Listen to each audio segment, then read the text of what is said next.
આપણે રસાવાળા રંગૂની વાલ બનાવીએ. વાલ દેશી હોય કે રંગૂની, લાડવા હાથે ખાવાની તો મજા પડી જાય. તો આ રંગૂની વાલ લગભગ મેં 250 ગ્રામ જેટલા એટલે કે 1 કપ લીધા છે.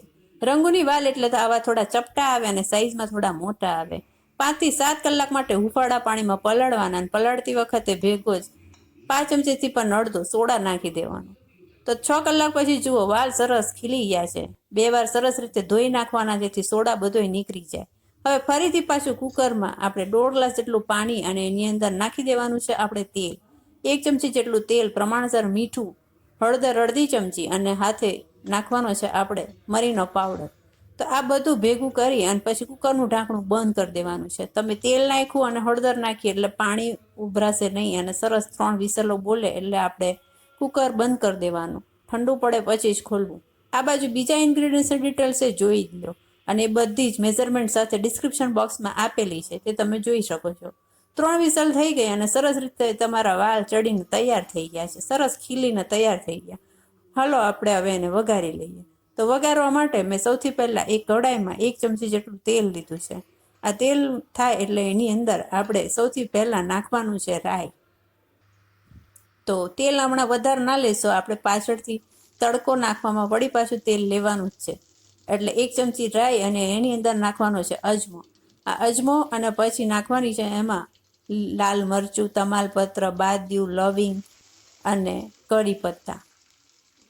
હિંગ નાખીશું થોડી. અજમો અને હિંગ જરૂરથી નાખવી કેમ કે વાલ જે છે એ વાયુ પ્રકૃતિ કરનારા, એ 2 નાખવાથી સારું રહેશે.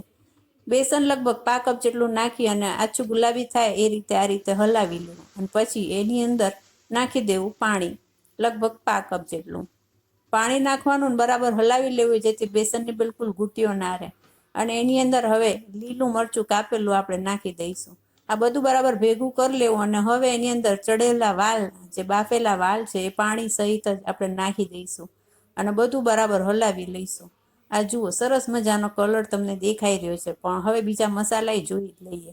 હવે બીજા મસાલામાં આપણે અહીંયા નાખી રહ્યા છે આમચૂર પાવડર, પણ એકચ્યુઅલી આમાં આંબલીનું પાણી નાખવાનું હોય તો જ એનો ઓથેન્ટિક ટેસ્ટ આવે. પણ આંબલી અમારે સૂટ નથી થતી એટલે અમે નથી નાખી. એટલે આમચૂર પાવડર 1 ચમચી અને લગભગ 1.25 ચમચી જેટલો ગોળ નાખી દીધો. તમારે આંબલી નાખવી હોય ને તો 20 ગ્રામ જેટલી આંબલી પલાળીને એનું પાણી કરીને એ એડ કરવું. હવે આની અંદર આદુનો ટુકડો જે હતો એ જરા છીણી લીધો અને નાખ્યો એમાં ધાણા જીરું પાવડર, લાલ મરચાંનો પાવડર. બધું બરાબર હલાવી લેવાનું છે. તમને હવે મીઠું નાખવાની જરૂર લાગે તો પહેલાં ચાખવું અને પછી નાખવું, કેમ કે ઓલરેડી બાફતી વખતે આપણે મીઠું નાખ્યું હતું. મને થોડી જરૂર લાગી રહી છે એટલે મેં થોડું નાખી દીધું છે.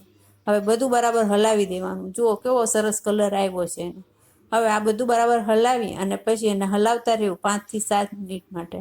અને હલાવો ત્યારે એની કિનારીઓ ઉપર જે મસાલો બાજ્યો હોય એ બધો આ રીતે ભેગો કરતા જવું, કારણ કે એ મસાલામાં જ તે બધો ટેસ્ટ હોય છે.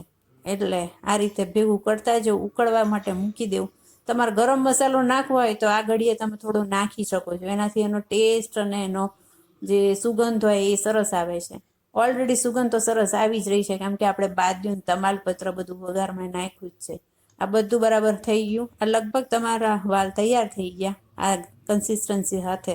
અને હવે આપણે ઉપરથી તડકો મારીએ એના માટે 1 ચમચી તેલ લેવાનું છે અને તેલની અંદર અડધી ચમચી જેટલો લાલ મરચુંનો પાવડર નાખ અને તરત જ ગેસ બંધ કરી અને આ રીતે તડકો વાલની ઉપર તમારે નાખી દેવો.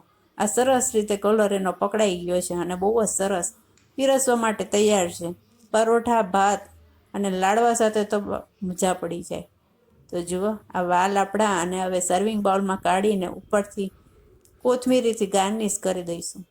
તો જોતા રહેજો super સહેલિયા. Thank you for watching and please subscribe.